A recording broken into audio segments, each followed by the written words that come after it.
আসসালামু আলাইকুম ওয়া রাহমাতুল্লাহি ওয়া বারাকাতুহু। মহান আল্লাহ সুবহানাহু ওয়া তাআলার দরবারে লক্ষ কোটি শুকরিয়া জ্ঞাপন করছি যে আল্লাহ রাব্বুল আলামিন এমন একটি সময়ে আমাদেরকে আনন্দমুখর পরিবেশে এই এলাকায় বসে পবিত্র কোরআনুল কারীমের মাহফিল শোনার এবং বসার সুযোগ করে দিয়েছেন, যেই মুহূর্তে পৃথিবীর মানচিত্রে একটি খুবই পরিচিত নাম, আমাদের একদম কাছের প্রিয় কলিজার টুকরা সেই ফিলিস্তিনের ভাইয়েরা বর্বর ইসরায়েলি বাহিনী কর্তৃক নির্মম নির্যাতনের শিকার হচ্ছে। কথা বলে ঠিক কিনা? সেই সময় আল্লাহ সুবহানাহু ওয়া তাআলা বাংলাদেশের একটি প্রান্তে বসে পবিত্র কোরআনুল কারীমের কথাগুলি বলার এবং শোনার সুযোগ করে দিয়েছেন। সেই জন্য সে মহান রবের প্রতি শুকরিয়া স্বরূপ সকলেই পড়ছি আলহামদুলিল্লাহ। দরুদ ও সালাম সাইয়্যিদুল মুরসালিন রাহমাতুল লিল আলামিন বিশ্বনবী হযরত মুহাম্মদ রাসূলুল্লাহ সকলেই বলেন সাল্লাল্লাহু আলাইহি ওয়াসাল্লামের প্রতি। সম্মানিত উপস্থিতি, পৃথিবীর মানব গোষ্ঠীর জন্য সর্বশ্রেষ্ঠ নিয়ামত হচ্ছে আল কোরআন। জোরে বলেন কি? সবাই বলেন আল কোরআন। তদানীন্তন আরব সমাজ, যে সমাজে চুরি, ব্যভিচার, হত্যা, ধর্ষণ লিপ্ত ছিল গোটা জাতি, সদাচরণ, সত্য কথা বলা, পরের উপকার করা, মানুষের খেদমত করা ইত্যাদি সম্পর্কে তাদের কোনো জ্ঞানই ছিল না। মোট কথা তারা ছিল একটা অসভ্য জাতি। সেই অসভ্য জাতিকে সেই অসভ্যতা অতল গহ্বর থেকে তুলে এনে মুহাম্মদ সাল্লাল্লাহু আলাইহি ওয়াসাল্লাম আল্লাহ পাকের কোরআন দিয়া, কোরআনের রঙে রঙিন করে সেই অসভ্য মানুষগুলোকে ভালো মানুষে পরিণত করেছেন। কথা বলে ঠিক কিনা? আল্লাহর কোরআন দিয়ে তিনি অসভ্য মানুষগুলোকে সভ্য মানুষে পরিণত করেছেন। এই জন্য আল কোরআন এমন একটি কিতাব, পৃথিবীর সমস্ত অসভ্য জাতি যদি আল্লাহর কোরআনুল কারীমের ছায়াতলে তারা আগমন করে, আল্লাহর কোরআনকে তারা রিসার্চ করে, গবেষণা করে, চিন্তা ভাবনা করে, অসভ্য জাতির সে মানুষগুলো সভ্য জাতিতে পরিণত হয়ে যাবে। কথা বলে ঠিক কিনা? আল্লাহ সুবহানাহু ওয়া তাআলা কোরআন নাযিল করেছেন পৃথিবীর মানুষকে সভ্য করার জন্য। আমরা অনেক মানুষ আজকের মাহফিলে আসছি। সহিহুল বুখারীতে একটি হাদিস রয়েছে, মুহাম্মদ সাল্লাল্লাহু আলাইহি ওয়াসাল্লাম বলেছেন, মানিক বাররাত কদামাহু ফি সাবিলিল্লাহ হারামাহুল্লাহু আলান নার। চিৎকার দিয়ে বলে সুবহানাল্লাহ, সুবহানাল্লাহ। যেই মানুষগুলো তাদের পায়ের কদম মোবারক আল্লাহ সুবহানাহু ওয়া তাআলার পথে পা বাড়িয়েছে, এই মানুষগুলোর জন্য আল্লাহ রাব্বুল আলামিন জাহান্নামের আগুনকে হারাম করে দিবেন। বলেন সুবহানাল্লাহ, সুবহানাল্লাহ। আমরা আল্লাহর পথে পা বাড়িয়েছি না শয়তানের পথে পা বাড়িয়েছি? আল্লাহর পথে পা বাড়িয়ে এখানে আল্লাহর কোরআনুল কারীমের মঞ্চে এখানে আমরা উপস্থিত হয়েছি। এই মানুষগুলোর জন্য আল্লাহ রাব্বুল আলামিন জাহান্নামের আগুনকে আল্লাহ পাক হারাম করে দিয়েছেন। বলেন না সুবহানাল্লাহ, সুবহানাল্লাহ। আরেকটি হাদিসে আসছে, মুহাম্মদ সাল্লাল্লাহু আলাইহি ওয়াসাল্লাম বলেছেন, قال لقضاة في سبيل الله أو روحة خير من الدنيا وما فيها رواه البخاري। চিৎকার দিয়ে বলেন সুবহানাল্লাহ, সুবহানাল্লাহ। বিশ্বনবী সাল্লাল্লাহু আলাইহি ওয়াসাল্লাম বলেছেন, আল্লাহর পথে কিছু সময় পা বাড়ানো, ফি সাবিলিল্লাহর পথে, আল্লাহর কোরআনের পথে যারা পা বাড়ায়, যে জায়গায় তারা আগমন করে, এই জায়গাটা পৃথিবীর অন্য যে জায়গাগুলি আছে সমস্ত জায়গার চাইতে উত্তম জায়গাতে পরিণত হয়ে যায়। চিৎকার দিয়ে বলেন সুবহানাল্লাহ, সুবহানাল্লাহ। এতক্ষণ আমরা এখানে উত্তম জায়গায় বসে আছি। কথা বলে ঠিক কিনা? আল্লাহ রাব্বুল আলামিন কোরআনে ঘোষণা করেছেন, লা ইয়াতিহিল বাতিলু মিন বাইনি ইয়াদাইহি ওয়ালা মিন খালফিহি তানজিলুম মিন হাকীমিন হামিদ।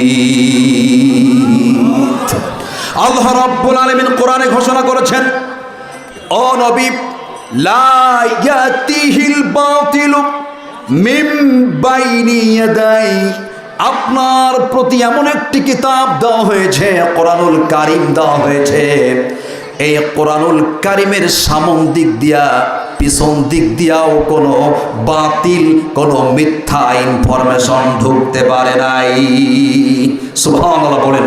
আল্লাহর কোরআনের সামন দিক দিয়া এবং পিছন দিক দিয়াও কোনো বাতিল, কোনো মিথ্যা তথ্য আল্লাহর কোরআনে ঢুকতে পারে নাই। অতএব আকাশের নিচে জমিনের উপরে একমাত্র নিখুঁত বোনাফাইড একমাত্র constitution the Holi Quran is the guideline of the mankind and the constitution of the Islamic state. চিৎকার দিয়ে বলে সুবহানাল্লাহ, সুবহানাল্লাহ।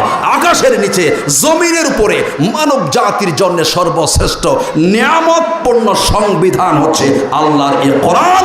এর সামন দিক দিয়াও পিছন দিক দিয়া কোনো বাতিল মিথ্যা ইনফরমেশন আল্লাহর কোরআনে ঢুকতে পারে নাই। বলেন সুবহানাল্লাহ, সুবহানাল্লাহ।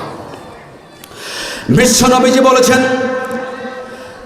কিতাবুল্লাহি ফিহি নাবাউ মা ক্বাবলাকুম ওয়া খবরু মা বা'দাকুম। আল্লাহ রাসূল বলেছেন, এটা এমন একটি কিতাব, এই কিতাবের ভিতরে পূর্ববর্তী জাতিদের তথ্য দেওয়া আছে এবং পরবর্তী জেনারেশনদের ক্যারেক্টারগুলি কেমন হবে সেই ইনফরমেশনগুলি বিশ্বনবী সাল্লাল্লাহু আলাইহি সাল্লাম বলেছেন। আল্লাহ রাব্বুল আলামিন পবিত্র কোরআনুল কারীমের ভিতরে সেই তথ্যগুলি উল্লেখ করে দিয়েছেন। অতীত জাতির ইতিহাস এবং নেক্সট জেনারেশন পরবর্তী প্রজন্মের কি হবে এরপরে বলা হয়েছে এই কোরআন হচ্ছে মানব জাতির আইন এবং বিধিবিধান। চিৎকার দেবেন সুবহানাল্লাহ। হাদিস শরীফ রাসূল বলেছেন আল্লাহর কোরআন হচ্ছে মানব জাতির জন্য আইন এবং বিধিবিধান, জাস্টিস, ন্যায় বিচারের যত মানদণ্ডের দরকার সমস্ত কিছুর মানদণ্ড আল্লাহ পাক এই পবিত্র কোরআন কারীমের মধ্যে উল্লেখ করে দিয়েছেন। চিৎকার দিয়ে বলেন সুবহানাল্লাহ, সুবহানাল্লাহ। যুগে যুগে অমুসলিমরা, কোরআনের বিদ্বেষীরা কোরআন পরে তার ইসলামের পথে ফিরে আসছে। বলে সুবহানাল্লাহ, সুবহানাল্লাহ। একবার বিশ্বনবী কাবার চত্বরে কুরাইশদের সামনে পবিত্র কোরআনুল কারীমের সূরা নাজম যখন তেলাওয়াত করতেছিলেন, ওয়ান নাজমি ইযা হাওয়া মা ضل صاحبكم وما غوى। বিশ্বনবী কাবা ঘরের চত্বরে পবিত্র কোরআনুল কারীমের 53 নম্বর সূরা নাজম যখন তেলাওয়াত করতেছিলেন, তেলাওয়াত করতে করতে যখন 62 নম্বর আয়াত পর্যন্ত চলে গেলেন, সেজদার আয়াত যখন চলে গেলেন, আল্লাহ রাসূলের সাথে সাথে বিশ্বনবী যখন সেজদা দিলেন, সেজদা দেওয়ার সাথে সাথে ওই কাফির মুশরিকরাও অগোচরে কোরআনের প্রেমে পাগল হয়ে তারাও ওই জমিনে সেজদা দিয়েছিল। সুবহানাল্লাহ বলেন। সেজদার আয়াত তেলাওয়াত করার সাথে সাথে রাসূলও সেজদা দিয়েছেন, আর কুরাইশ মুশরিক কাফেররাও সাথে সাথে কি দিয়েছে? সেজদা দিয়েছে। কিন্তু একজন বৃদ্ধ সেজদা দেয় নাই।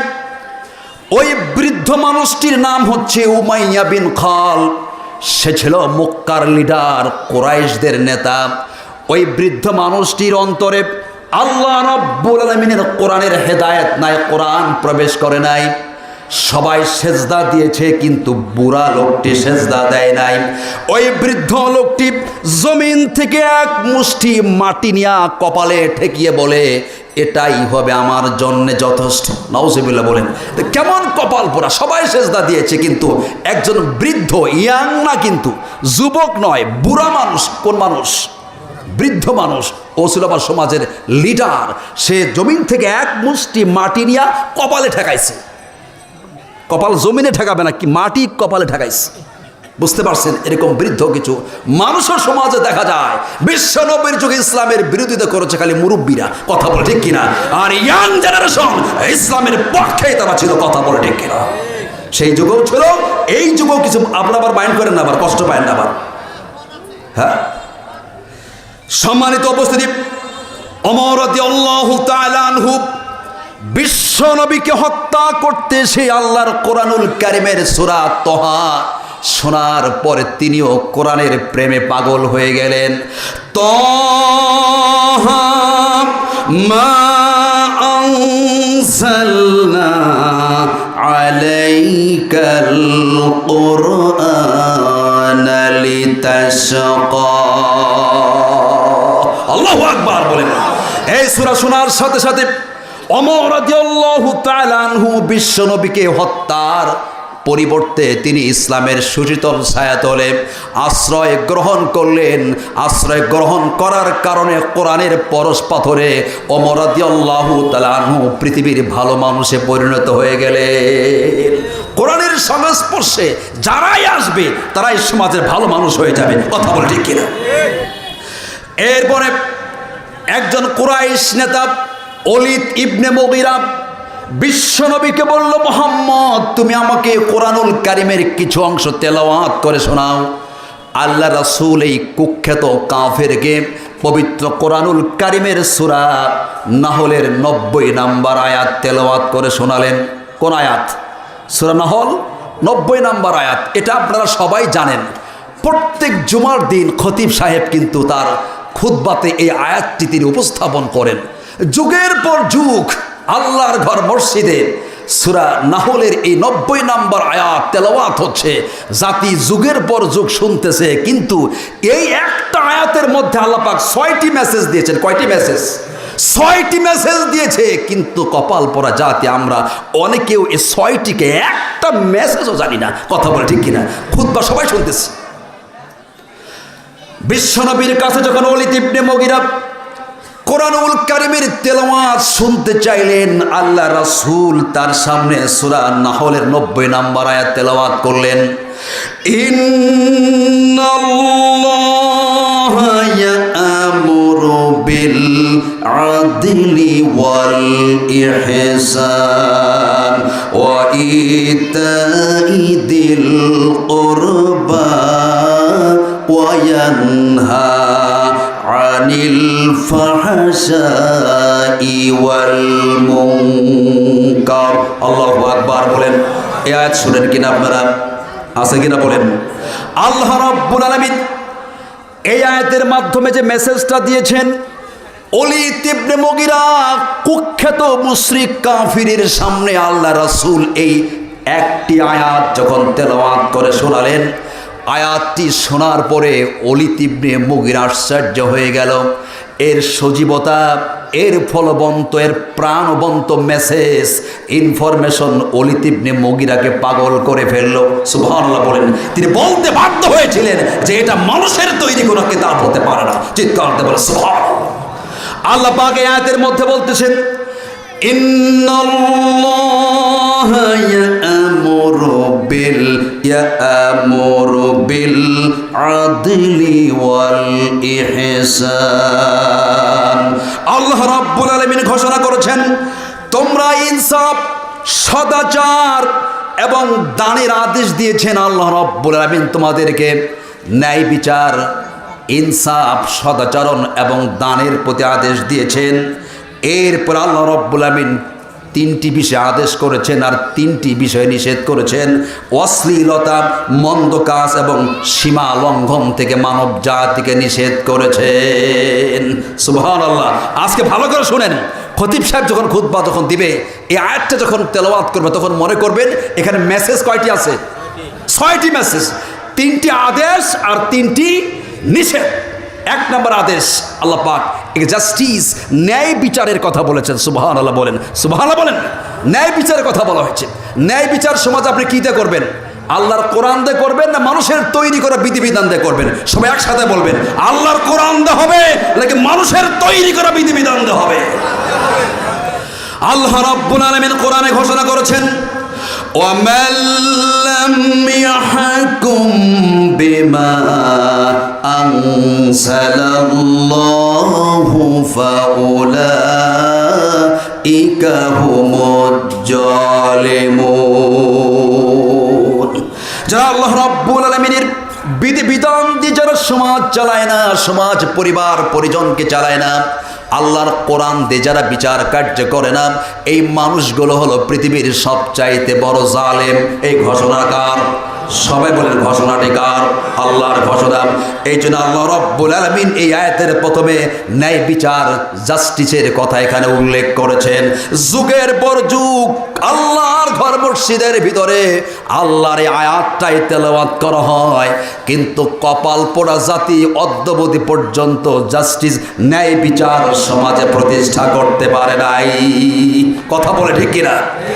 এরপরে বলা হয়েছে সদাচরণ। বিশ্ব নবীজি বলেছেন এই পৃথিবীতে কিয়ামতের মাঠে মানুষের আমলের দিক দিয়া সবচাইতে যে আমলটা ভারী হবে, মানুষের উত্তম চরিত্রের আমলটা কিয়ামতের মাঠে আমলের পাল্লায় সবচাইতে বেশি ভারী হয়ে যাবে। সুবহানাল্লাহ বলেন। এরপর 3 নাম্বার মেসেজ দানের কথা বলা হয়েছে। 4 নাম্বার হলো অশ্লীলতা পরিত্যাগ করতে হবে, মন্দ কাজ থেকে নিজেকে দূরে রাখতে হবে। আর সীমা লঙ্ঘন, আল্লাহ পাক কর্তৃক যে সীমা রেখা দিয়েছেন এই সীমা লঙ্ঘন করা যাবে না। এই 6টি মেসেজ যখন জানতে পারলো ওলীদ ইবনে মুগীরা, মুহূর্তের মধ্যেই তার দিলটা নরম হয়ে গেল।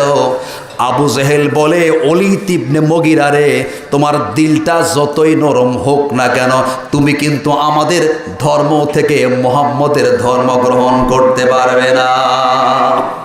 আবু জেহেল মনে করেছে ওলীদ ইবনে মুগীরা যে মেসেজটা পেয়েছে এই আয়াত শুনে তো সে তো পাগল হয়ে গেছে কোরআনের প্রতি। সুবহানাল্লাহ বলেন। তার মনের মধ্যে ইনক্লিনেশন হচ্ছে এর সজীবতা, এর ভাষার প্রাণ চাঞ্চলতা, ভাষার কি চমৎকার স্ট্যান্ডার্ড ভাষা আল্লাহ পাক কোরআনে উল্লেখ করেছে। সুবহানাল্লাহ বলেন। এখন মুহূর্তের মধ্যে ওলীদ ইবনে মুগীরা বলছে, না মুহাম্মদ যা বলছে এগুলো সব জাদু। নাউজুবিল্লাহ বলেন, নাউজুবিল্লাহ বলেন। তার মানে রাহিকুল মাকতুবের মধ্যে এসেছে ওলীদ ইবনে মুগীরা প্রথম যা কোরআনের প্রতি পাগল হয়েছিল এটা তার অন্তরের পাগল, আর পরে যেটা বললো এটা জাদু, এটা হচ্ছে তার রাজনৈতিক বক্তব্য। কথা বলে ঠিক কিনা? এটা পলিটিক্যাল স্পিচ। প্রথম অন্তর থেকে কোরআনকে গ্রহণ করেছিল আবু জেহেলের চাপে। এরপরে এই ওলীদ ইবনে মুগীরা পলিটিক্যাল স্পিচ এই মেসেজটা দিয়েছে, না এটা এক প্রকার জাদু। চিৎকার দিয়ে বলে নাউজুবিল্লাহ, নাউজুবিল্লাহ। সম্মানিত উপস্থিতি, আর একটা তথ্য আশ্চর্য হয়ে যাবেন। বদরের যুদ্ধের বন্দীদেরকে বিনিময় করার জন্যে একজন কাফের জুবাইর ইবনে মুতঈম তিনি মদিনায় গিয়েছিলেন বদরের যুদ্ধের বন্দী বিনিময় করার জন্য, যে আমাদের কিছু বন্দী হয়েছে, আপনাদের কিছু বন্দী হয়েছে, বিনিময় করা হবে, ছেড়ে দেওয়া হবে, আপনারা ছেড়ে দেবেন। মদিনাতে গিয়েছে যে জুবাইর ইবনে মুতঈম। যাওয়ার পরে মুহাম্মদ সাল্লাল্লাহু আলাইহি ওয়াসাল্লাম ওই সময় মাগরিবের নামাজের ইমামতি করতেছিলেন। জলবে কিসের নামাজ? মাগরিবের সালাতের টাইম হয়েছে, নামাজের ইমামতি করতেছিলেন। এই মুহূর্তে ওলীদ ইবনে মুগীরা মসজিদের ভিতরে যায় না, তো নামাজ পড়বে না, মসজিদের বাইরে দাঁড়িয়ে ছিল। আল্লাহ রাসূল সাল্লাল্লাহু আলাইহি সাল্লাম পবিত্র কোরআনুল কারীমের সূরা তুর তেলাওয়াত করলেন। বলে সুবহানাল্লাহ, সুবহানাল্লাহ। ওয়া তুর ওয়া কিতাবিম মাসতুর ফি منشور والبيت المعمور والسقف المرفوع والبحر المسجور। আল্লাহু আকবার বলেন। এই সূরা তুরের তেলাওয়াত শুনে জুবাইর ইবনে মুতঈম বিশ্ব নবীর মাগরিবের সালাতের ইমামতি শেষ হয়ে গেল। জুবাইর ইবনে মুতঈম বিশ্বনবীর কাছে গিয়ে বলল, ইয়া রাসূলুল্লাহ, এতদিন ঈমান আমাকে স্পর্শ করে নাই, আপনার এই কোরআনুল কারীমের তেলাওয়াত শুনে আমার অন্তরে বুঝি এই মাত্র ঈমান প্রবেশ করেছে। সুবহানাল্লাহ বলেন। এরকম কোরআনের সংস্পর্শে এসে কুখ্যাত কাফির মুশরিকরা পর্যন্ত ঈমানের স্বাদ তারা গ্রহণ করেছে। ওমর রাদিয়াল্লাহু তাআলা আনহুর যুগে একজন কবি, তার নাম হচ্ছে লাবিদ বিন রাবিব। কি নাম? লাবিদ বিন রাবিব পবিত্র কোরআনুল কারীমের সূরা ইমরান এবং বাকারার যখন শিক্ষা অর্জন করলো, তখন লাবিদ বিন রাবিব কবিতা লেখা বন্ধ করে দিলেন, কবিতা লেখা বন্ধ করলেন, সাহিত্যের চর্চা বন্ধ করলেন। যখন সূরা ইমরান এবং বাকারা যখন তেলাওয়াত করলেন, এই রিপোর্ট যখন ওমর রাদিয়াল্লাহু তাআলা আনহুর কাছে চলে গেল, এই ওলীদ লাবিদ বিন রাবি কুফার নাগরিক ছিলেন। ওমর রাদিয়াল্লাহু তাআলা আনহুকে বলা হলো যে প্রখ্যাত কবি এখন তার কবিতা লিখবে না, এখন সে আল্লাহর কোরআন সূরা বাকারা এবং সূরা ইমরান স্টাডি তেলাওয়াত করতেছে। বলে সুবহানাল্লাহ, সুবহানাল্লাহ। ওমর রাদিয়াল্লাহু তাআলা আনহু কুফার গভর্নরের কাছে চিঠি লিখে পাঠিয়ে দিলেন, ও কুফার গভর্নর, আমার কাছে চিঠি এসেছে, লাবিদ বিন রাবিব এখন আর কবিতা লিখবে না, আল্লাহর কোরআনুল কারীমের সূরা ইমরান এবং বাকারার শিক্ষা আসে অর্জন করবে, তার তো আয় উপার্জন হবে না। কবিতা লিখে যা আয় অর্জন করতো, এখন তো তার সংসার চলবে না। কুফার গভর্নরের কাছে চিঠি লিখে পাঠিয়ে দিলেন, আল্লাহর কোরআনুল কারীম কি চর্চা করার কারণে লাবিদ বিন রাবির জন্যে রাষ্ট্রীয় কোষাগার থেকে মাসিক তার বেতনের ব্যবস্থা করে দিও। সুবহানাল্লাহ বলতে পারলেন না? মাসিক বেতনের ব্যবস্থা করে দিও। কেন? আল্লাহর কোরআনকে তারা স্টাডি করছে। কথা বল ঠিক কিনা? আল্লাহর কোরআনুল কারীমের শুধুমাত্র 2টি ছোড়া স্টাডি করার কারণে যদি রাষ্ট্রীয় কোষাগার থেকে একজন কবিকে মাসিক বেতন দেওয়া হয়, আমার দেশের হাজার হাজার হাফেজ কোরআনরা 2টি ছোড়া নয়, একে একে 114টি ছোড়া তারা সিনার মধ্যে ধারণ করেছে। কথা বলেন ঠিক কিনা? ইসলামী বিধিবিধান যদি সমাজে কায়েম হয়ে যেত, তাহলে দেখা যেত হাফেজে কোরআনদের জন্যে রাষ্ট্রীয় কোষাগার থেকে সম্মানজনক কিছু ভাতার ব্যবস্থা করা হতো। কথা বলেন ঠিক কিনা? খোলাফায়ে রাশেদার সোনালী দিন কেন যে ফিরে আর আসে না, খোলাফায়ে রাশেদার সোনালী দিন কেন যে ফিরে আর আসে না, সকলেই পেতার অধিকার কেন যে প্রাণ খুলে হাসে না। জোরে বলে মারহাবা, মারহাবা। কষ্ট হচ্ছে নাকি আপনাদের? এবার আসি, আমি পবিত্র কোরআনুল কারীমের যে তেলাওয়াতকৃত আয়াত, এই আয়াতের ব্যাখ্যা সবাই যাবেন তো নাকি? কারা কারা থাকবেন? লিল্লাহি তাকবীর, লিল্লাহি তাকবীর, নারায়ে তাকবীর। রাস্তায় যে মানুষ এখনো আছে, প্যান্ডেলে ডাবল মানুষ রাস্তায় এখনো। দোকানদার ভাইদেরকে বলছি, ব্যবসা ক্লোজ করতে হবে। অন্তত 1-1.5 ঘন্টার জন্য ব্যবসা ক্লোজ করেন, কাস্টমারগুলোকে পাঠিয়ে দেন। মা বোনদেরকে আগেই বলে নেই, পরে আবার সিরিকুট দিবে যে সামনে জায়গা হয় না, জায়গা হয় না। মা বোনদেরকে বলছে আপনার সামনে আগে বসেন, পিছনে জায়গা ফাঁকা করে দেন। দোকানদার ভাইদেরকে বলছে লোকগুলোকে পাঠিয়ে দেন। আজকে পবিত্র কোরআনুল কারীমের একটা চাঞ্চল্যকর তথ্য, চাঞ্চল্যকর মেসেজ পবিত্র কোরআনুল কারীমের সূরা ফাতির 35 নম্বর সূরা, সূরা ফাতিরের 29 নম্বর আয়াতের আলোকে বেশি সময় আমরা নিব না, বেশি সময় আপনাদের কষ্ট দিব না। এই আলোকে মেসেজ কিছু ইনফরমেশন আপনাদেরকে দিতে চাই। কষ্ট হবে না তো আপনাদের? কষ্ট হবে নাকি আপনাদের? কষ্ট হবে? আল্লাহ রাব্বুল আলামিন কোরআনে ঘোষণা করেছেন, ইন্নাল্লাযীনা ইয়াতলুনাল কিতাবাল্লাহি ওয়া আকামুস সালাতা ওয়া আনফাকু মিম্মা রাযাকনাহুম সিররান ওয়া আলানিয়াতান ইয়ারজুনা তিজারাতান লান তাবুর। আল্লাহু আকবার বলেন।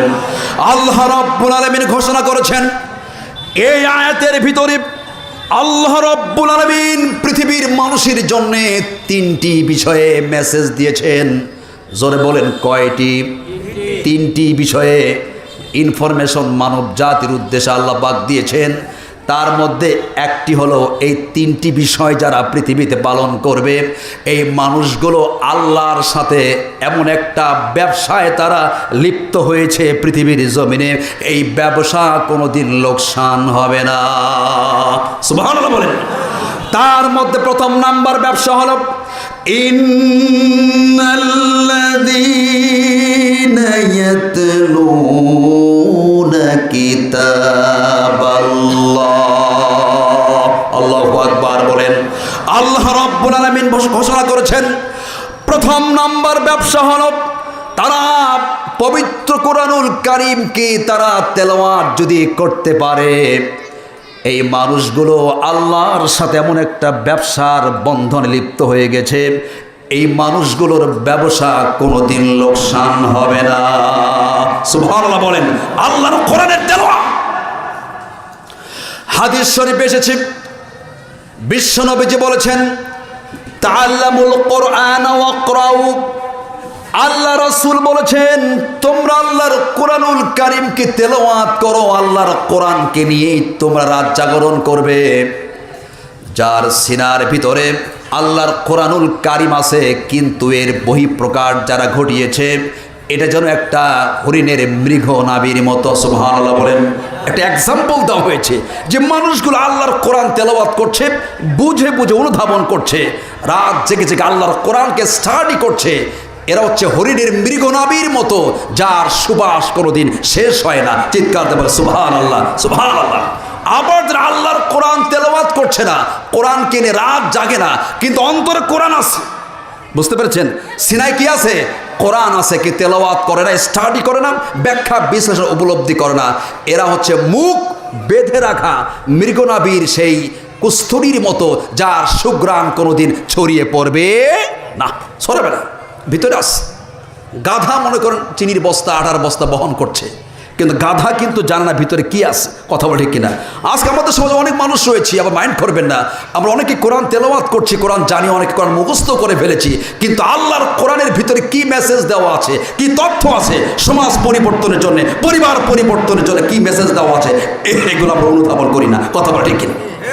সেই মেসেজটা আজকে আমরা এখানে দিব ইনশাআল্লাহ। সম্মানিত উপস্থিতি, আল্লাহ রাব্বুল আলামিন কোরআনে ঘোষণা করেছেন ওয়ালাকাদ দারাবনা লিন-নাসি ফি হাযাল কুরআনি মিন কুল্লি মাথালিন লাআল্লাহুম ইয়াতাযাক্কারুন। আল্লাহু আকবার বলেন। আল্লাহ রাব্বুল আলামিন ঘোষণা করেছেন এটা এমন একটি কিতাব, এই কিতাবের ভিতরে সমস্ত কিছুর দৃষ্টান্ত, এক্সাম্পল আল্লাহ রাব্বুল আলামিন এই কোরআনুল কারীমের ভিতরে উল্লেখ করে দিয়েছেন, যাতে মানব জাতি আল্লাহর কোরআনকে নিয়ে তারা একটা চিন্তা ভাবনা করে। কথা বলেন ঠিক কিনা? সমস্ত কিছুর ইনফরমেশন আল্লাহ পাক এখানে দিয়েছেন। সম্মানিত উপস্থিতি, এবার আসি এই কোরআন ইন্নাল্লাযীনা ইয়াতলুনা কিতাবাল্লাহ ওয়া আকামুস সালাত, নামাজ কায়েমের কথা বলা হয়েছে। নামাজ তো জীবনে অনেক পড়লাম আমরা। কথা বলে ঠিক কিনা? এই পৃথিবীতে 5 প্রকার মানুষের কোনো সালাত আল্লাহর দরবারে যায় না। ভালো করে খেয়াল করেন আজকে কয় প্রকার? সবাই বলেন কয় প্রকার? নামাজের ওয়াজ আমার সাথে আপনারা সবচেয়ে বেশি জানেন, কিন্তু আমি যে স্ক্রিপ্ট আপনাদের সামনে উপস্থাপন করতে চাচ্ছি সেটা হচ্ছে নামাজ জীবনে আমরা অনেক পড়লাম, কিন্তু 5 শ্রেণীর মানুষের কোনো সালাত আল্লাহর দরবারে যায় না। বিশ্বনবী যে বলেছেন সালাসাতু লা তারতাফিউ সালাতুহুম ফাওকা রুসিহিম শিবরা রাজুলুন আম্মা কওমা ওয়া হুম লাহু কারিহুন ওয়ামরাতুম বাতাত ওয়া যাওজুহা আলাইহা সাখিতু ওয়া আখওয়ানি মুতাসারিবান। আল্লাহু আকবার বলেন। হাদিস যখনই শুনবেন, কোরআন আয়াত যখন শুনবেন, একটু আল্লাহু আকবার বলতে পারবেন না আপনারা? তাহলে আমি একাই কথা বলবো আর আপনারা চুপ থাকবেন, তা হতে পারে না। এই হাদিসের মধ্যে 3 শ্রেণী মানুষের কথা বলা হয়েছে। এই মানুষগুলোর কোন সালাত আল্লাহর দরবারে কখনোই কবুল হয় না।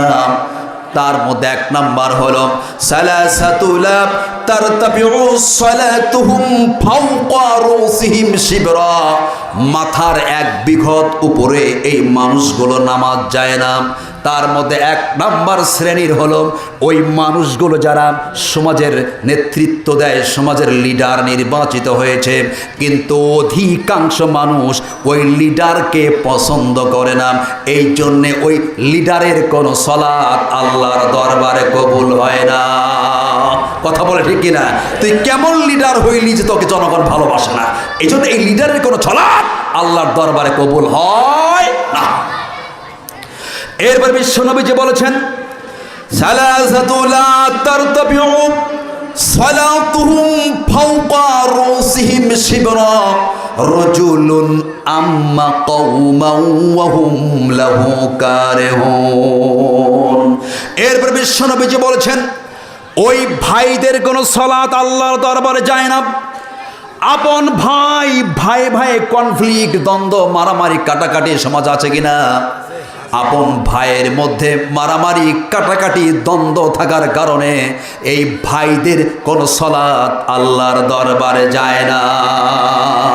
এরকম সমাজ আছে কিনা বলেন? আছে। খালি পয়েন্টগুলি বলি, ব্যাখ্যায় যাবো না আমরা আজকে। পয়েন্ট, ফোকাল পয়েন্টগুলি।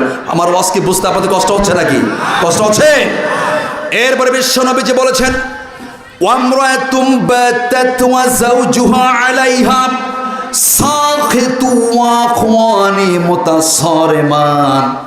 ওই সমস্ত মহিলাদের কোন সালাত আল্লাহর দরবারে কবুল হবে না যেই মহিলারা রাতের বেলায় তার স্বামীকে কষ্ট দিয়েছে, কষ্ট দিয়ে রাতটা অতিবাহিত করেছে। বিশ্বনবীজি বলেছেন এই সমস্ত মহিলাদের কোনো সালাত আল্লাহর দরবারে কবুল হবে না। এরকম মহিলা সমাজ আছে কিনা বলেন? আছে কিনা বলেন? কার কার বউ এরকম আছে? একটা হাত তুলে দেখি। নাই? মহিলা বাবন আছে তো নাকি? আচ্ছা, আলহামদুলিল্লাহ। যাও, এই সমস্ত মহিলাদের কোনো সালাত আল্লাহর দরবারে কবুল হবে না। এরপর 4 নাম্বার হলো বিশ্বনবীজি বলেছেন, এটা আবার সুনান ইবনে মাজাহ হাদিস শরীফের ভিতরে এসেছে, মান শাকিরা মান শারিবাল খামরা লাম ইয়াকবালিল্লাহু লাহু সালাতান 40 সাবাহা। আল্লাহু আকবার বলেন। বিশ্বনবীজি বলেছেন ওই মানুষগুলোর কোনো সালাত আল্লাহর দরবারে যাবে না যেই মানুষগুলো নেশা জাতীয় দ্রব্য সেবন করার কারণে, নেশা করার কারণে, মদ পান করার কারণে এই মানুষগুলোর 40 দিনের কোনো সালাত আল্লাহর দরবারে কবুল হবে না।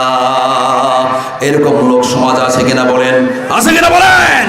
বিড়ি, সিগারেট, ভাং, গাঁজা, আফিম, মার্জোয়ানা, প্যাথেডিন, অ্যালকোহল, বাংলা মদ, আইস, কোকেন আছে কিনা বলেন? আছে। এগুলো সব নেশা।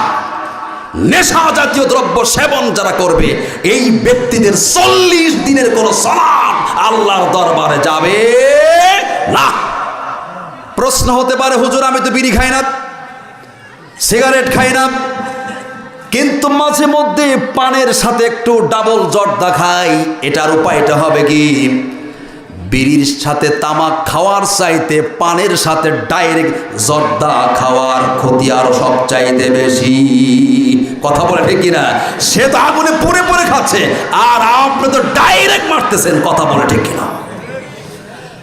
এরপর 5 নাম্বার হলো বিশ্বনবীজি বলেছেন, মান আতা আররাফা, যেই ব্যক্তি কোন জ্যোতিষী, অ্যাস্ট্রোলজার, কোন জ্যোতিষী গণকের কাছে গিয়া হাতের রেখা যদি দেখায়, আমার ভাগ্যে কি আছে বলেন দেখি, আল্লাহর রাসূল বলেছেন এই গণকের কাছে যারা যাবে, ভাগ্য, নিজের ভাগ্য কি আছে, ভাগ্য সম্পর্কে যদি কোনো কিছুই জানতে চায়, বিশ্বনবীজি বলেছেন এই ব্যক্তিগুলোর কোনো সালাত আল্লাহর দরবারে কবুল হবে না।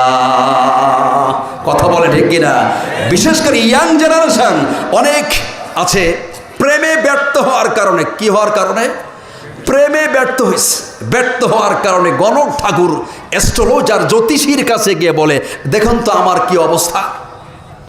এক লোক গেছে জ্যোতিষীর কাছে, স্যার দেখুন তো আমার কি অবস্থা, ভাগ্যে আমার কি আছে? কয় তোর জীবনে কোনো বিয়ে শাদী নাই। কি নাই? কোনো বিয়ে শাদী নাই। যেমনি এই কথা বলেছে, সাথে সাথে জ্যোতিষীকে এক থাপ্পড় খাওয়ার পরে জ্যোতিষীকে বলছে, বেটা আমার জীবনে কোনো বিয়ে শাদী নাই, বিয়ে তো আমি অলরেডি 3টা করছি, আরো একটা লাইনে আছি, আর তুমি যে আমার হাতে থাপ্পড় খাবা, তুমি এত সব কিছু জানো, ভবিষ্যৎ সম্পর্কে সব জানো, তুমি এটা জানো না যে এই জায়গায় অমুকের হাতে আমি একটা থাপ্পড় খাবো? তুমি এটা জানো? তুমি কিসের জ্যোতিষী? কথা বলে ঠিক কিনা? জ্যোতিষীর কাছে কোন ব্যক্তি যদি কোনো ভাগ্য সম্পর্কে জিজ্ঞাসা করে, ওই ব্যক্তির কোন সালাত আল্লাহর দরবারে কবুল হবে না। বিশ্বনবীজি বলেছেন, আল্লাহ রাসূল বলেছেন, ক্বালাল্লাযী তাফুতুহু সালাতুল আসরি ফাকান্নামা বিশ্ব নবীজি বলেছেন, যেই ব্যক্তি আসরের সলাতকে পরিত্যাগ করেছে, আসরের সলাত পড়ে নাই, ওই ব্যক্তির সংসার, পরিবার, সম্পদ যেন সব ধ্বংস হয়ে গেল। নাউজুবিল্লাহ বলেন। আসরের সলাত না পড়ার কারণে ওই ব্যক্তি, রাসূল বলেছেন, সে যেন পরিবার, পরিজন, তার সম্পদ সব ধ্বংস হয়ে গেল। এরপরে বিশ্ব নবীজি বলেছেন, মান তারাকা সালাতাল আসরি ফাকাদ হাবিতা। আল্লাহ রাসূল বলেছেন, যে ব্যক্তি আসরের সালাত পরিত্যাগ করেছে, এই ব্যক্তির সমস্ত আমলগুলি বাতিল হয়ে গেছে। আসরের সালাত পরিত্যাগকারী মানুষদের সব কি হয়ে যায়? বাতিল হয়ে যায়। হাদিস শরীফে এসেছে, বিশ্ব নবীজি বলেছেন, যেই মানুষগুলো আসরের সালাত আদায় করবে, এই মানুষগুলো কিয়ামতের দিন আল্লাহ রাব্বুল আলামিনকে তারা দেখতে পাবে। সুবহানাল্লাহ বলতে পারলেন না? আরো জোরে। ফজর এবং আসর যারা পড়ে, হাদিস শরীফে এসেছে, ফানাযারা ইলাল কমারি লাইলাতাই ইয়ানিল বাদরা ফাকালা ইন্নাকুম সাতারাউনা রাব্বাকুম কামা তারাউনা হাদাল কমারা লা তুদাম্মুনা ফি রুয়াতিহি ফাইন ইসতাতা'তুম আল্লা তুকলাবু আলা সালাতিন ক্বাবলা তুলু'ইশ শামসি ওয়া ক্বাবলা গুরুবিহা। রাওয়াহুল বুখারী। আল্লাহু আকবার বলেন। বিশ্বনবীজি বলেছেন, পূর্ণিমার চাঁদ যেমন আকাশে উঠলে গোটা পৃথিবীর মানুষ একসাথে পূর্ণিমার চাঁদকে যেমন আমরা দেখতে পাই, তদ্রূপ ওই কিয়ামতের দিন আল্লাহ রাব্বুল আলামিনকে মানুষ দেখতে পাবে। অতএব তোমরা ফজর এবং আসরের সালাতের ব্যাপারে তোমরা বেশি যত্নশীল হয়ে যাও। তার মানে বোঝানো হলো, যারা ফজর দিয়ে দিনের কর্মসূচি শুরু করবে, আসরের সালাত পড়বে, এই মানুষগুলোকে আল্লাহ রাব্বুল আলামিনকে ওই দিন তারা দেখতে পাবে। সুবহানাল্লাহ বলেন, সুবহানাল্লাহ বলেন। আসর এবং ফজরের সময় মানব জাতির সারাদিনের অ্যাক্টিভিটিস, কার্যকলাপগুলি আল্লাহর কাছে রিপোর্ট পেশ করা হয়। হাদিস শরীফে এসেছে, ক্বালা ইয়াতাআকাবুনা ফীকুম মালাইকাতুম বিল-লাইলি ওয়া মালাইকাতুম বিন-নাহারি ওয়া ইয়াজতামিউনা ফি সালাতিল আসরি ওয়া সালাতিল ফাজরি সুম্মা ইয়ারজুল লাযীনা বাতু ফীকুম ফায়াসআলুহুম ওয়া হুয়া আ'লামু বিহিম কাইফা তারাকতুম ইবাদি। রাওয়াহুল বুখারী। আল্লাহু আকবার বলেন। বিশ্বনবীজি বলেছেন, আল্লাহ রাসূল প্রধান অতিথির আগমন, শুভেচ্ছা স্বাগতম। উপজেলা চেয়ারম্যান সাহেবের আগমন, শুভেচ্ছা স্বাগতম। নারায়ে তাকবীর। আসেন, আসেন। ওয়ালাইকুম আসসালাম। ভালো আছেন আপনি? আসসালামু আলাইকুম। জি বসেন। হ্যাঁ, ভালো আছেন? আসসালাম, বসেন। আসসালামু আলাইকুম। একটা আরেকটা সবাই একটু করে আসলেন, এটা মোটামুটি শেষ করে যাবেন না, ইনশাআল্লাহ। আর শরীরটা ভালো না তো। ভালো হয়ে যাবে ইনশাআল্লাহ। থাকেন, আপনার দরকার, আমার আছি আর আপনার দরকার, থাকেন। কষ্ট হচ্ছে নাকি আপনাদের? বলতেছিলাম কি, মনে আছে আপনাদের? মনে আছে? ফজর এবং আসরের সময় আল্লাহ রাব্বুল আলামিন তার সিদরাতুল মুনতাহা থেকে, সেনা ক্যান্টনমেন্ট থেকে, ফেরেশতাদের সেনা ক্যান্টনমেন্ট থেকে আল্লাহ রাব্বুল আলামিন ফজরের সময় একদল ফেরেশতা আল্লাহ পাক পৃথিবীতে ডিপ্লয়মেন্ট করেন, পৃথিবীতে মোতায়েন করা হয়। একদল ফেরেশতা ফজরের সময় আসে, আর একদল ফেরেশতা আসে আসরের সময়। কয় সময়? দুই দল আসরের সময় আসে আর ফজরের সময় আসে। আবার দুইটি দলকে আল্লাহ পাক তাদের বেড়াকে আবার ফিরে নেন। সেনাবাহিনীকে যেমন ক্যান্টনমেন্ট থেকে পৃথিবীতে ডিপ্লয়মেন্ট করা হয়, আবার কার্যকলাপ শেষ, আবার বেড়াকে ফিরিয়ে নেওয়া হয়। কথা বলে ঠিক কিনা? ফেরেশতাদেরকে আল্লাহ পাক দুইটি সময় পৃথিবীতে ডিপ্লয়মেন্ট করেন, মোতায়েন করেন, আবার এই দুই সময়ে এদেরকে আবার ফিরিয়ে নেওয়া হয়।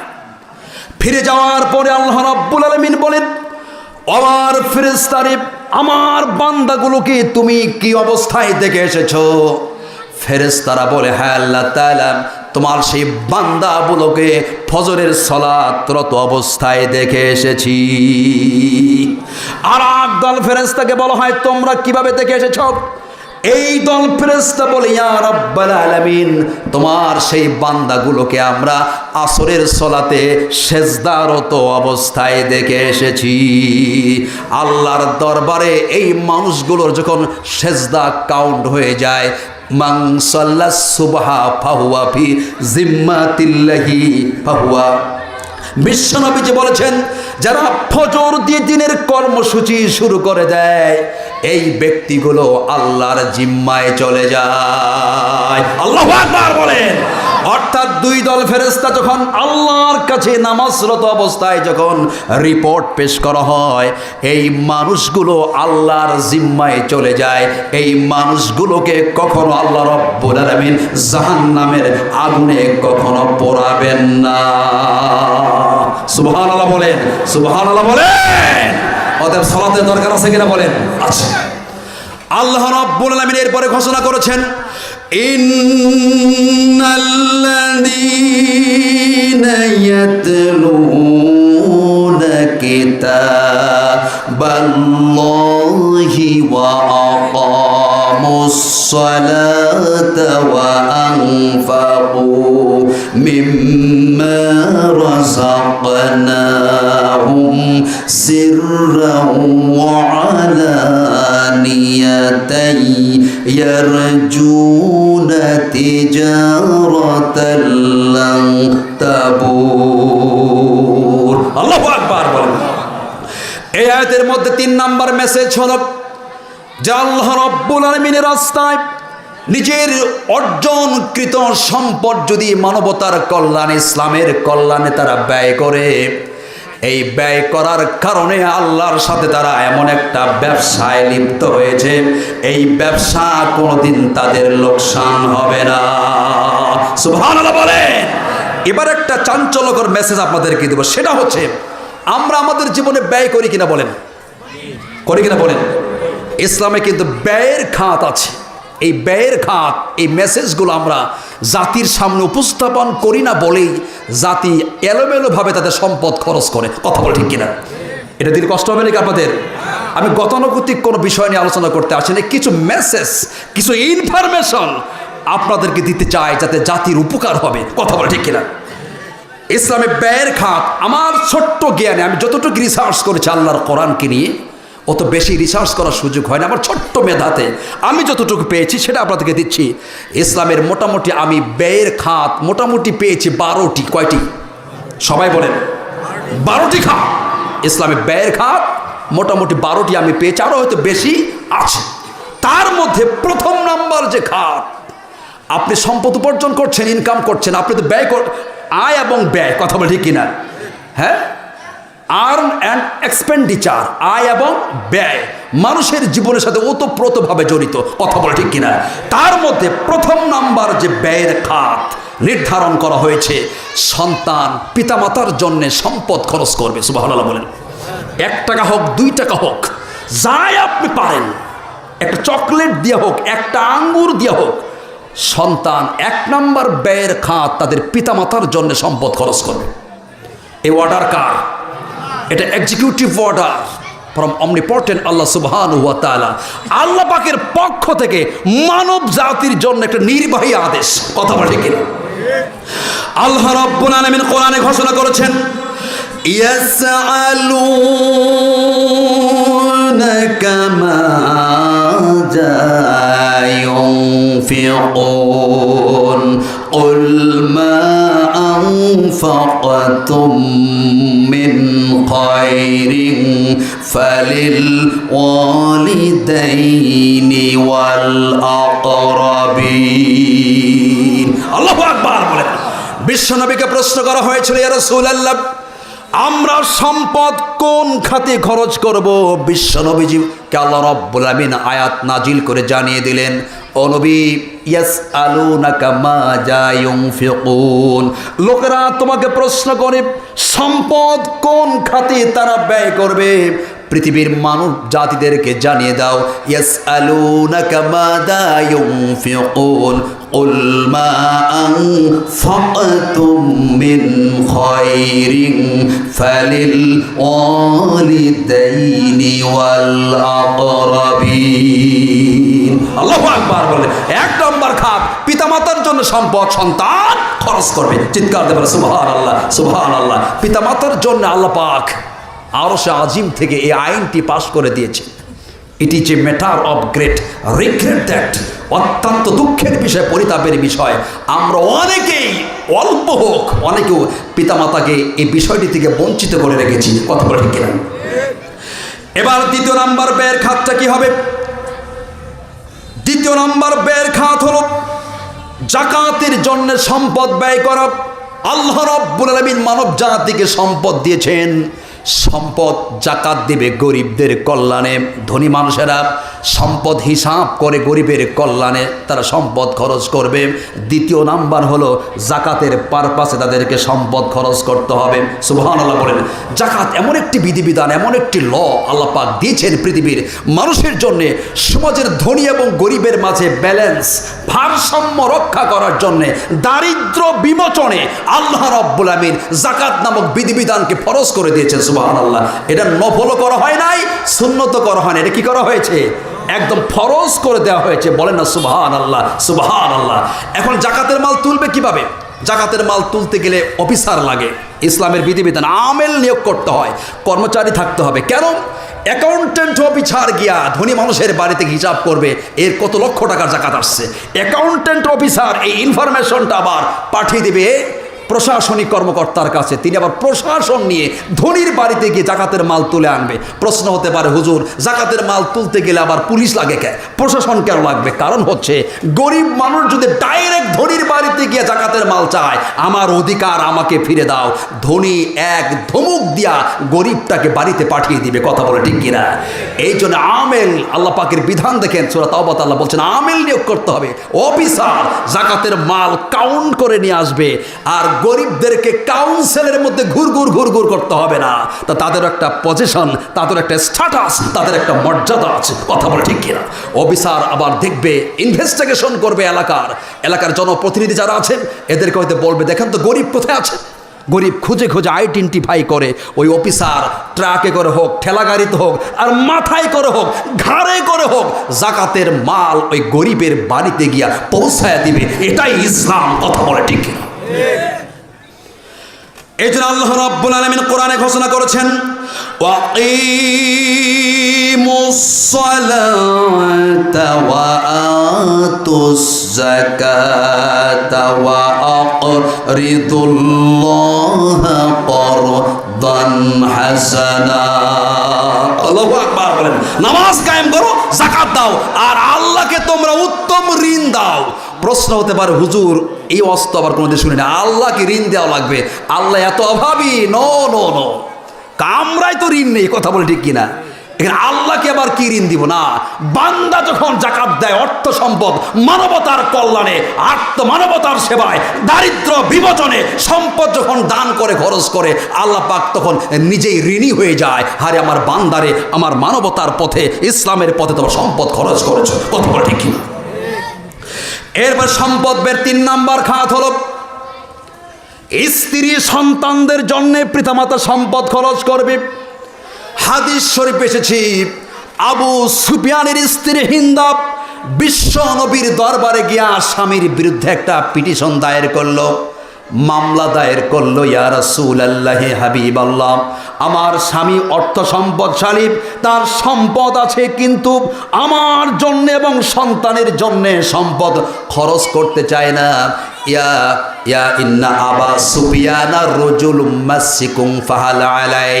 বিশ্বনবীকে বলা হল, আমার স্বামী বড় কৃপণ, আমি কি আমার স্বামীকে না বলে তার সম্পদ থেকে আমার প্রয়োজনের জন্য কিছু টাকা পয়সা নিতে পারবো কিনা? সুবহানাল্লাহ বলেন। আগের যুগের নারীদের কোশ্চিনটা দেখেন কেমন। আমার স্বামী সম্পদ টাকা পয়সা আছে, কিন্তু বড় কৃপণ, টাকা পয়সা খরচ করে না। আমি কি আমার স্বামীকে না বলে আমার প্রয়োজনীয় চাহিদা, ডিমান্ড পূরণের জন্যে আমি কি সম্পদ খরচ করতে পারবো কিনা? ফতোয়া কি দিবেন? পারবে? না বলে নিতে পারবে? এই জন্যই তো সমস্যা, এই জন্য কোরআনের মাহফিলে আসতে হয়। এই জন্য মাঝে মধ্যে আমরা উল্টা পাল্টা ফতোয়া দিই, কথা বলে ঠিক কিনা? মা বোনরা আসো তো নাকি? মা বোনরা খুশি হবে মোটামুটি আজকে এই হাদিসটা শোনার পরে।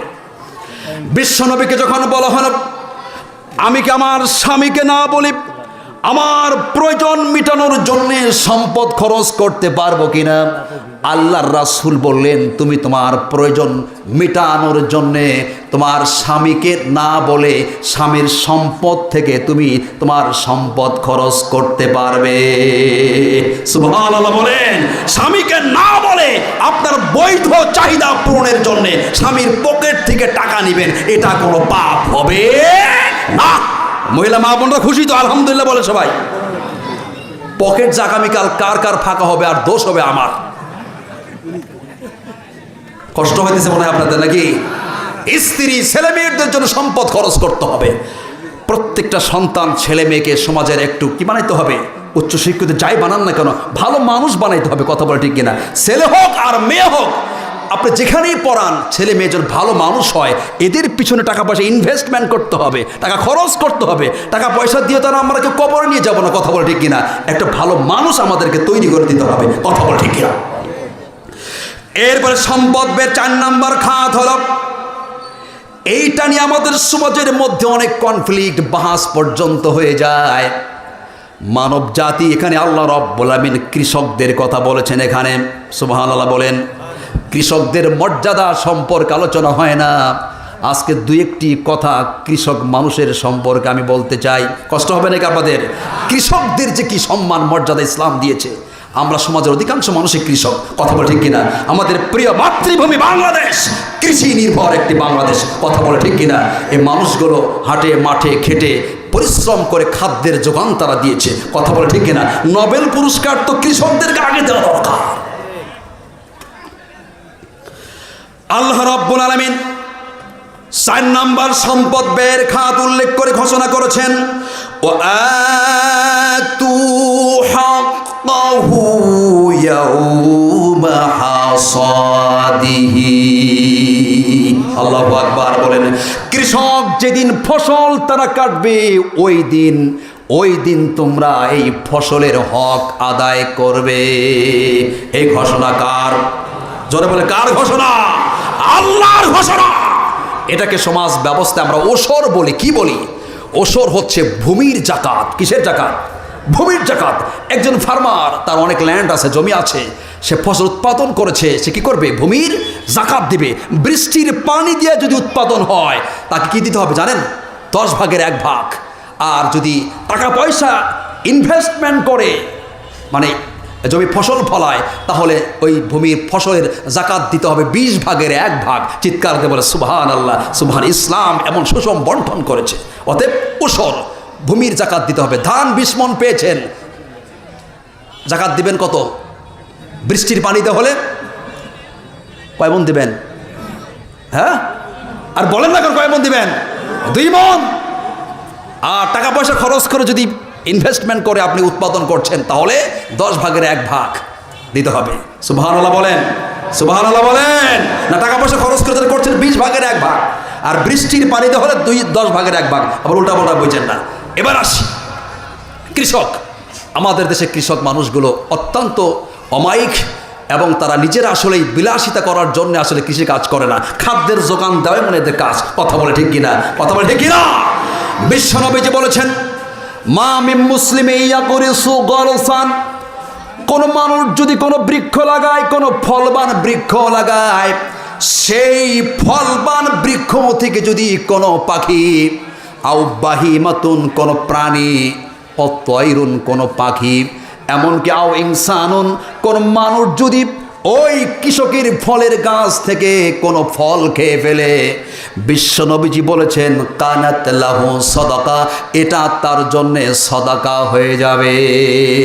সুবহানাল্লাহ বলেন। কৃষক জানে না যে আমার ফসল থেকে একটা পাখি, একটা ধান, একটা গম খেয়ে ফেলেছে, এটা কিন্তু কৃষক জানে না, কথা বলে ঠিক কিনা? কিন্তু তার আমলনামায় সাদাকা, দানের সব হয়ে যায়। চিৎকার দিয়ে বলে সুবহানাল্লাহ, সুবহানাল্লাহ। প্রখ্যাত সাহাবী আবু দারদা রাদিয়াল্লাহু তাআলা আনহু 80 বছর বয়স হয়ে গেছে। মদিনায় একবার আখরোট বৃক্ষ তিনি রোপণ করলেন। ওই ফলবান বৃক্ষটা আমাদের এই দিকে হয় না। আখরোট বৃক্ষর ফল ধরতে গিয়ে অনেক বছর সময় লেগে যায়। 20 বছরেও ওই সমস্ত বৃক্ষের কোনো ফল ধরে না। যেমন তাল গাছ, অ্যাজ লাইক এস তাল গাছ যেটা আছে, যে কারে তাল সে খায়, তালের ছালও খেতে পারে না। এখন কোনো বৃদ্ধ মানুষকে যদি আপনি তাল গাছ গাঁটতে দেখেন, বুড়া আমার এক ঠ্যাং কবরে গেছে, দেখে তাল গাছ গাঁটতেছে, আপনার হাসি আসবে না কান্না আসবে বলেন দেখি? হাসি আসবে যে আপনি বুড়া মানুষ ঠ্যাং একটা কবরে চলে গেছে, আপনি তাল গাছ গাঁটতেছেন, এই তালের ফল আপনি কোন দিন খাবেন? আবু দারদা রাদিয়াল্লাহু তাআলা আনহুকে বলা হলো, আপনি আখরোট বৃক্ষ কাটছেন, এই ফল ধরতে তো 20 বছর সময় লেগে যাবে, আপনার তো একবার মরার সময় হয়ে গেছে। আবু দারদা রাদিয়াল্লাহু তাআলা আনহু বললেন, শোনো, আমি পৃথিবীতে ফাসাদরত অবস্থায় থেকে মৃত্যুবরণ করার চাইতে একটি কল্যাণকর কাজ করে মৃত্যুবরণ করাই এটাই হবে আমার জন্য উত্তম। সুবহানাল্লাহ বলেন, সুবহানাল্লাহ বলেন। আমার বন্ধুগণ, এদেশের কৃষকদের মর্যাদায় বাংলা সাহিত্যের প্রখ্যাত একজন কবি, যিনি মহিলা কবি ছিলেন, সুলতানা রাজিয়া, চমৎকার করে কৃষকদের পক্ষে একটি কবিতা লিখলেন। সব সাধকের বড় সাধক আমার দেশের চাষা, দেশমাতারই মুক্তিকামী দেশের সেজে আসা। দুধিচি কি তাহার চেয়ে সাধক ছিল বড়, পুণ্য তো হবে না কো সব করিলে জড়। সুবহানাল্লাহ বলেন। সব সাধকের বড় সাধক আমার দেশের চাষা, দেশ মাতারই মুক্তিকামী দেশের সেজে আসা। দুধিচি কি তাহার চেয়ে সাধক ছিল বড়, পুণ্য অত হবে না কো সব করিলে জড়। মুক্তিকামী মহাসাধক মুক্ত করে দেশ, সবারই সে অন্ন যোগায় নেই গর্বলেশ। ব্রত তাহার পরের হিত, সুখ নাহি চাই নিজে, রৌদ্রদাহে শুকায় তনু মেঘের জলে ভিজে। আমার দেশের সোনার ছেলে নমি বারংবার, তোমায় দেখে চূর্ণ হোক সবার অহংকার। চিৎকার দিয়ে বলে মারহাবা, মারহাবা। চমৎকার করে কলমের তুলিতে একজন মহিলা সাহিত্যিক আমার দেশের কৃষকদের মর্যাদার কথা তুলে ধরেছেন। চিৎকার দিয়ে বলে সুবহানাল্লাহ, সুবহানাল্লাহ। আলী রাদিয়াল্লাহু তাআলা আনহু তার অফিসের অফিসারদেরকে বলতেন, অফিসাররা শোনো, এই অফিসে যদি কোনো প্রকার কৃষক যদি আগমন করে, কৃষকদেরকে তোমরা সম্মান করবে, সম্মানের চেয়ারে বসাবে, কখনোই তোমরা কৃষকদের সাথে কখনো খারাপ আচরণ করবে না। সুবহানাল্লাহ বলেন। সম্মানিত উপস্থিতি, সাদ রাদিয়াল্লাহু তাআলা আনহুর কাছে একদল কৃষক, তখন তিনি মিশরের গভর্নর ছিলেন, তার কাছে গিয়ে বললেন, খলিফাতুল মুসলিমিন, পানির অভাবে আমরা তো চাষবাস করতে পারছি না, পানির একটা ড্রেনের ব্যবস্থা করে দেন। নহরে সাদ রাদিয়াল্লাহু তাআলা আনহু তার সদস্যদেরকে নিয়ে সাথে সাথেই কৃষকদের প্রস্তাবটা তার পার্লামেন্টে পাশ করে দিয়ে বলা হলো, কৃষকরা পানির নালার ব্যবস্থা করার জন্য আবেদন করেছে, ও আমার কৃষি অফিসারেরা এই মুহূর্তে কৃষকদের জন্য পানির নালার ব্যবস্থা করে দাও। সুবহানাল্লাহ বলেন। পানির নালা তৈরি করতে গিয়া বিশাল একটি পাথরের পাহাড় যখন পড়ে গেল, সাদ রাদিয়াল্লাহু তাআলা আনহু তার জীবনে শেষ প্রান্তিক পর্যায়ে এসে ওই নালা কমপ্লিট করতে পারে নাই, দুনিয়া থেকে তিনি বিদায় হয়ে গেলেন, কাজটা অবশিষ্ট পড়ে থাকলো। বিশাল পাহাড়, পাথরের পাহাড় যখন পড়ে গেল, শ্রমিক লাগবে অনেক। পরবর্তীতে যখন হাজ্জাজ ইবনে ইউসুফ, যিনি খলিফা হলেন, পরবর্তীতে হাজ্জাজ ইবনে ইউসুফ যখন খিলাফতের মসনদে অধিষ্ঠিত হলেন, লোকেরা গিয়া বলল, খলিফাতুল মুসলিমিন, পানির নালা তো তৈরি হয় নাই, আগের খলিফা পানির নালার সে কাজটা শেষ করতে পারে নাই। এবার হাজ্জাজ ইবনে ইউসুফ রাষ্ট্রীয় ফরমান জারি করিতে ঘোষণা করা হলো, ওই বিশাল পাথরের পাহাড় কাটতে গিয়া যদি যত শ্রমিক নিয়োগ করা লাগবে, ওই যে পরিমাণ পাথর কাটবে, ওই পাথরের সম পরিমাণ যদি কোনো খাদ্যদ্রব্য, কোনো টাকা পয়সা যদি কোনো শ্রমিককেও দিতে হয়, তারপরেও তোমরা এই নালা তৈরির কাজ বন্ধ করবে না। আমি হাজ্জাজ ইবনে ইউসুফ রাষ্ট্রীয় কোষাগার থেকে ওই কৃষকদের জন্যে পানির নালার ব্যবস্থা করে দেব। সুবহানাল্লাহ, সুবহানাল্লাহ। আগের খলিফাতুল মুসলিমিনরা কৃষক বান্ধব ছিলেন। সুবহানাল্লাহ বলেন, সুবহানাল্লাহ বলেন। একজন প্রখ্যাত খলিফা তিনি বলেছেন, দেশের জনগণের জাতির উদ্দেশ্যে ভাষণ দিতে গিয়ে বলেছিলেন, এ জাতির লোকেরা শোনো, কৃষক যতদিন মোটা তাজা থাকবে ততদিন তোমরাও মোটা তাজা থাকবে, আর কৃষকের পেটে যদি খাবার না থাকে তোমরাও কিন্তু ক্ষুধার্ত হয়ে যাবে। সুবহানাল্লাহ বলেন। আল্লাহ রাব্বুল আলামিন এই জন্যে পবিত্র কোরআনুল কারিমে চমৎকার একটি মেসেজ দিয়েছেন, সেটা হলো আল্লাযী জাআলা লাকুমুল আরদা ফিরাশাও ওয়াস সামাআ বিনাআ ওয়া আনজালা মিনাস সামাই মাআন ফাআখরাজা বিহি মিনাস সামারাত। আল্লাহু আকবার বলেন। আল্লাহ রাব্বুল আলামিন ঘোষণা করেছেন, তিনি সেই মহান সত্তা যিনি আকাশ থেকে পানি বর্ষণ করে দেন, সেই পানি দিয়া জমিনে ফসল আল্লাহ পাক উৎপাদন করেন। এখানে একটি সায়েন্টিফিক এক্সপ্লানেশন, এই আয়াতের একটি বৈজ্ঞানিক ব্যাখ্যা আছে। কষ্ট হবে নাকি আপনাদের? আবার কষ্ট হচ্ছে নাকি আপনাদের? সায়েন্টিফিক এক্সপ্লানেশন সেটা হচ্ছে, আল্লাহ পাক আকাশ থেকে বৃষ্টি বর্ষণ করেছেন, সেই বৃষ্টির পানি দিয়া ফসলের বীজ উৎপাদিত হয়। কথা বল ঠিক কিনা? ভূমির উর্বরা শক্তি বৃদ্ধি পেয়ে যায়। বুঝতে পেরেছেন? ভূমির ফার্টিলিটি, উর্বরতা কি হয়ে যায়? এই আনপ্রোডাক্টিভ এই ল্যান্ডগুলোকে আল্লাহ সুবহানাহু ওয়া তাআলা the unproductive land turn into productive land. Allah পাক এই অনুর্বর ভূমিগুলোকে উর্বর শক্তি দানের জন্য আকাশ থেকে বৃষ্টির ফোঁটা দিয়া জমির উর্বরতা শক্তি বৃদ্ধি করেন।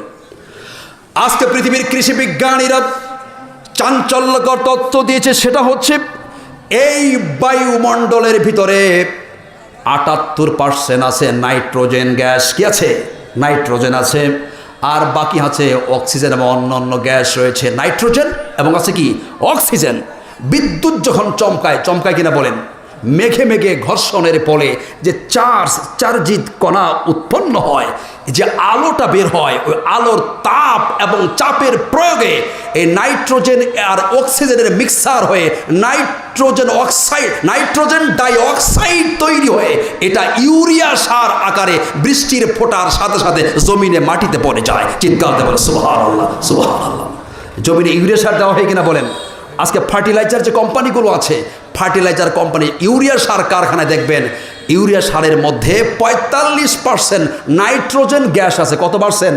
নাইট্রোজেন 45% নাইট্রোজেন দেওয়া হচ্ছে, কিন্তু আল্লাহ পাকের কুদরতির ইউরিয়া সারের মধ্যে 78% নাইট্রোজেন গ্যাস বৃষ্টির ফোঁটার সাথে সাথে জমিনে ফেলে দিয়া জমির উর্বরা শক্তি বৃদ্ধি করে দিয়া আল্লাহ ফসল উৎপাদনের ব্যবস্থা করে দিয়েছেন। চিৎকার দেবেন সুবহানাল্লাহ, সুবহানাল্লাহ। আর ইয়াং জেনারেশন কোরমা বিরিয়ানি খায়, কখনো কৃষকদের কথা চিন্তাও করে না। কথা বলে ঠিক কিনা? কই দিক দিয়ে খাবার চিন্তা আছে? চিন্তা নাই। এত থার্ড ক্লাস প্রজন্ম তৈরি হচ্ছে এখন। এই জেনারেশন যেটা তৈরি হচ্ছে বর্তমান সময়ে, এটা একটা থার্ড ক্লাস জেনারেশন।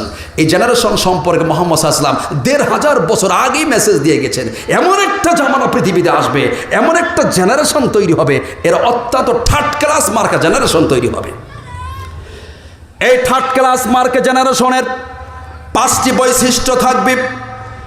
বিশ্ব নবীজি বলেছেন, সায়াকুনু নাসউম মিন উম্মতি ইউলাদুনা ফিন নাঈম ওয়া ইয়াকদুনা বিহি হিম্মাতুহুম আলওয়ানুত তুআমি ওয়া আলওয়ানুস সিয়াব ইয়াতাসাদ্দাকুনা উলাইকা শিরারু উম্মতি।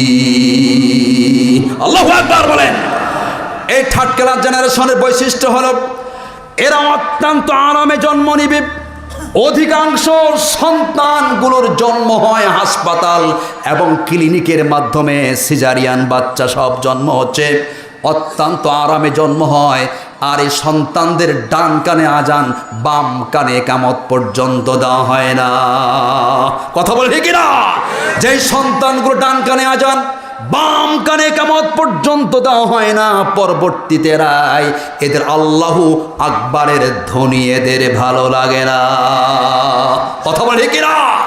কবি কায়কোবাদ চমৎকার করে লিখেছেন, কে ওই শোনালো মোরে আজানের ধ্বনি, মর্মে মর্মে সেই সুর, বাজিল কি সুমধুর, আকুল হইল প্রাণ, নাচিল ধমনী, কি মধুর আজানের ধ্বনি। আল্লাহু আকবার বলেন। আরামে জন্ম নেবে, আরামেই বড় হবে, বুঝতে পেরেছেন? আর ভালো ভালো খাবারের প্রতি আর অ্যাডিক্টেড হয়ে যাবে, নতুন নতুন কাপড় চোপড়ের প্রতি অ্যাডিক্টেড হয়ে যাবে, আর কথাবার্তার স্টাইলও বাড়বে এই ইয়াং জেনারেশনদের, এই থার্ড ক্লাস প্রজন্মের। কথা বলে ঠিক কিনা? আমরা ছিলাম কোথায়? ইসলামে ব্যয়ের খাত কথা বলছিলাম নাকি? মনে আছে আপনাদের? 4টি খাত বলেছিলাম। এরপরে আসি, একটু আগাই, কষ্ট হবে না তো আপনাদের? আর বেশিক্ষণ সময় বসেন মুরব্বী, আর বেশিক্ষণ সময় আমরা নেব না ইনশাআল্লাহ। এরপরে ব্যয়ের খাত হল নাফাকা। নাফাকা নাম করতে শোনেন নাই মনে হয়। নাফাকা বুঝেন? যদি ডিভোর্স হয়ে যায়, ডিভোর্স নারী সমাজ আছে কিনা বলেন? ডিভোর্স হয়ে যাওয়ার সময় ওই নারীকে যে খোরপোশটা দেওয়া হয়, এটাকে বলা হয় নাফাকা। এই পারপাসেও সম্পদ ব্যয় করতে হয়। সুবহানাল্লাহ বলেন। এটা আমরা অনেকে জানি না, দিতে হবে, তার অধিকার। বুঝতে পেরেছেন? এরপরে রক্তের সম্পর্কের আত্মীয়দের পারপাসে আপনার সম্পদ খরচ করতে হবে। ওয়াতিজাল কুরবা হাক্কাহু, সূরা বনী ইসরাঈল আল্লাহ পাক বলছেন, তোমার নিকট আত্মীয় যারা কাছাকাছি যারা আছে, এদের পারপাসে সম্পদ খরচ করো। বলেন না সুবহানাল্লাহ, সুবহানাল্লাহ। এরপরে আল্লাহ রাব্বুল আলামিন বলেছেন দেনমোহর বাবদ, ওয়াতুন নিসাই সাদুকাতিহিন্না নিহলাত।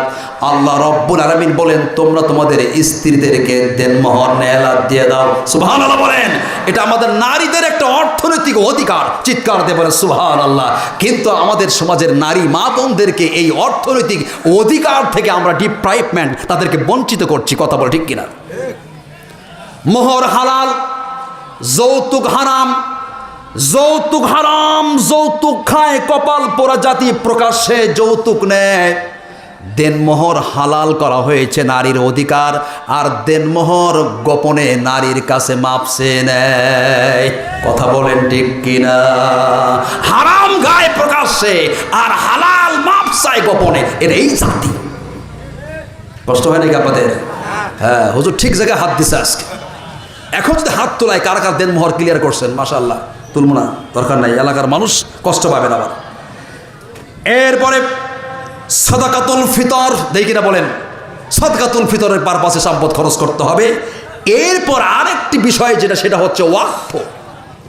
ওয়াকফ, অনেক পিতামাতা রাগ করে সমস্ত সম্পদ কয়, ধুর বেটা বেটি কিচ্ছু দিব না, সব একদম ওয়াকফ করে দিব। আছে কিনা বলেন? নো, ইসলাম এমন একটা জীবন বিধান, ইসলাম প্রত্যেকটা পিতামাতার সন্তানদের ছেলে মেয়েদের অধিকার নিশ্চিত করেছে। চিৎকার দিয়ে বলে সুবহানাল্লাহ, সুবহানাল্লাহ। কি অধিকার? হাদিস শরীফে এসেছে, বিশ্বনবীজি বলেছেন, হাদ্দাসানা ইয়াহইয়া ইবনু কাযাআত হাদ্দাসানা إبراهيم عن الجهري عن عامر بن سعد بن مالك عن أبيه قال عادني النبي صلى الله عليه وسلم عام حجة الوداع من مرض أشفيت منه على الموت فقلت يا رسول الله صلى الله عليه وسلم بلغ بي من الوجع ما ترى ولا يرثني ابنة واحدة أفأتصدق بثلثي مالي قال لا قال فأتصدق بشطره قال الثلث يا سعد والثلث كثير له كثير والثلث كثير إنك أن تزور ذريتك أغنياء خير من أن تزورهم رواه البخاري الله أكبر বলেন। এখানে ওয়াকফের নীতিমালা শুনে যান। বিশ্বনবীর দরবারে আল্লাহ রাসূল একবার প্রখ্যাত সাহাবী সাদ ইবনে মালিকের কাছে চলে গেলেন। অসুস্থ সাদ ইবনে মালিককে দেখতে গেলেন। দেখতে যাওয়ার পরে আল্লাহ রাসূলকে সাদ ইবনে মালিক বললেন, ইয়া রাসূলাল্লাহি হাবিবাল্লাহ, আমা হাজ্জাতিল ওয়াদাই মিম্মারাদিন আশফাইতু মিনহু আলাল মাউতে, বিদায় হজ্জের বছরে বিশ্বনবীকে বললেন, ইয়া রাসূলাল্লাহি, আমি একেবারে মৃত্যুর দ্বার প্রান্তে চলে যাচ্ছি, আমার বিশাল সম্পদ, আল্লাহ রাব্বুল আমিন আমাকে অনেক সম্পদ দিয়েছেন, অনেক সম্পদ, এত পরিমাণ সম্পদ দিয়েছেন, কিন্তু ওয়ারিস হিসাবে একটি কন্যা সন্তান ছাড়া আমার আর কোনো ওয়ারিস নাই। কন্যা ছাড়া আমার আর কোনো কি নাই? ওয়ারিস নাই। আমি আমার সমস্ত সম্পদ ইসলামের জন্য দান করতে চাই। রাসূল কি খুশি হয়ে গেছিলেন? না। বিশ্বনবী যে বললেন, সাত্রিব ক্বালা লানা, তুমি সব দান করতে পারবে না। সাদ ইবনে মালিক বললেন, তাহলে অর্ধেক দান করে দিব। একটি মাত্র মেয়ে সম্পদ কি করবে? আল্লাহর রাসূল বললেন, না রে সাদ, তাও তুমি অর্ধেকও দান করতে পারবে না। সাদ ইবনে মালিক বললেন, ইয়া রাসূলুল্লাহ, তাহলে আমার সম্পদের 3 ভাগের 1 ভাগ, 1/3, 3 ভাগের 1 ভাগ দান করতে চাই। আল্লাহর রাসূল বলেন, সাদ রে, তুমি যেহেতু ইসলামের জন্যে সব সম্পদ দিতে চেয়েছিলে, আমি গ্রহণ করি নাই। অর্ধেক দিতে চেয়েছিলে, তাও গ্রহণ করি নাই। এবার 3 ভাগের 1 ভাগ যদি না গ্রহণ করি, তাহলে তুমি হয়তো কষ্ট পেয়ে যাবে।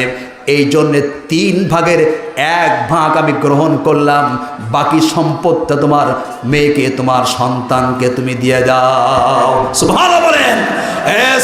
শোনো, তুমি তোমার সমস্ত সম্পদকে একেবারে সব অক্ষ করে দেওয়ার পরিবর্তে তোমার সন্তান ছেলে মেয়েদেরকে পৃথিবীর জমিনে সম্পদশালী করে রেখে যাওয়াই এটাই তোমার জন্য কল্যাণকর হয়ে যাবে।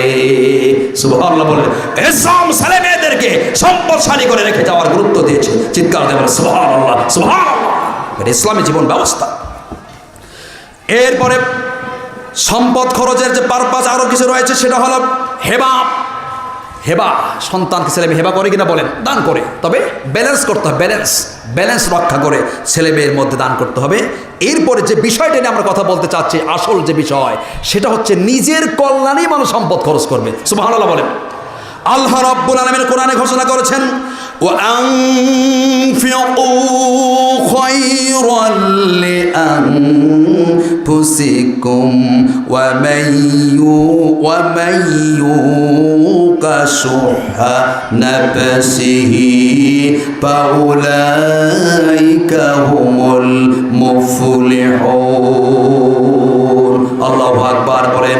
যারা নিজের কল্যাণে যারা সম্পদ খরচ করে, এই মানুষগুলোই হলো সবচাইতে বড় সফল কাম।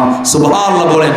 আল্লাহর জাহান্নাম থেকে বাঁচার জন্য, নিজের সেফটির জন্য আল্লাহর পথে, ইসলামের পথে সম্পদ যারা খরচ করবে, এরাই সফল কাম। চিৎকার দিয়ে বলে সুবহানাল্লাহ, সুবহানাল্লাহ। 12 নম্বর হচ্ছে জনগণের কল্যাণে, মানবতার কল্যাণে সম্পদের খরচ।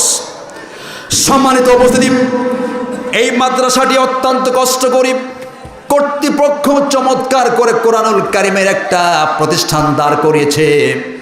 সকলের সহযোগিতা দিয়ে এই মাদ্রাসা চলে। কথা বলেন ঠিক কিনা? একজনও করবেন না, সবাই বসেন। এই প্রতিষ্ঠানটা মানুষের দান দক্ষিণায়, মানুষের সহযোগিতার হাত সম্প্রসারিত করার কারণে এই প্রতিষ্ঠানটি চলে। আপনাদের প্রতি আমি এই প্রতিষ্ঠানের পক্ষ থেকে 2টি হাত আপনাদের কাছে প্রসারিত করতে চাই। নিজের সেফটির জন্যে, মানবতার কল্যাণের জন্যে, পরকালের জিন্দেগিতে জাহান্নাম থেকে মুক্তির জন্যে, আল্লাহর জান্নাতে প্রবেশের জন্যে, ফি সাবিলিল্লাহ, আল্লাহর পথে, কোরআনুল কারিমের এই পথে, কোরআনের প্রতিষ্ঠানের জন্যে এই এলাকা থেকে আমি 10